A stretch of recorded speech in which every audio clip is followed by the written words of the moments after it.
At sa ibang balita, pansamantalang ipinatigil ng lokal na pamahalaan ng Lapu-Lapu City ang operasyon ng Cebu Yellow Submarine na siyang kauna-unahang submarine tourism adventure sa bansa.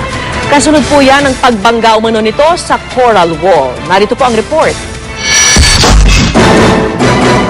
Isang buwan lang matapos ilunsad sa Cebu City, nasangkot na agad sa kontrobersya ang kauna-unahang submarine tourism adventure sa bansa. Sa kuwang ito kasi ng technical diver na si Toyoda Satoshi, malapit sa Maragondon Channel.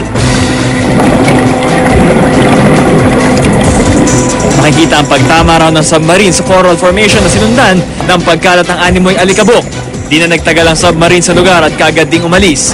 Sa kondisyong hindi ipapakita ang kanyang mukha, ikinuwento ni Satoshi ang nasaksihan. Just passing the people by video, something like this, that's it. But that time, I saw that he came. Sa inspeksyon ng Lapu-Lapu City Divers sa Task Force Kalikasan, nakita nilang may pinsala nga ang coral wall na posibleng umanong dulot ng isang malaking bagay.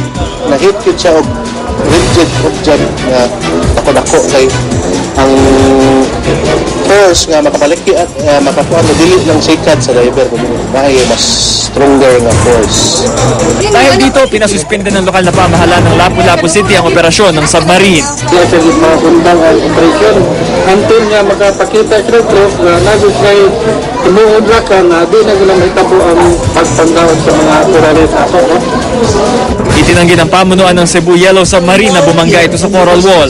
Sinusunod din daw nila ang patakarang manatiling 6 na metro ang layo mula sa coral wall.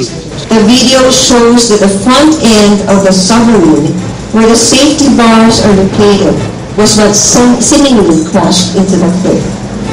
We have found no damage whatsoever thereon. Di rin daw mga bahagi ng bahura makikitang lumulutang kundi buga mula sa propeller ng submarine. Sa kabila ng pagtanggi sa alegasyon, mag-iimbestiga pa rin daw ang pamunuan ng Cebu Yellow Submarine. Para sa saksi, Bam Alegre, nag-uulat.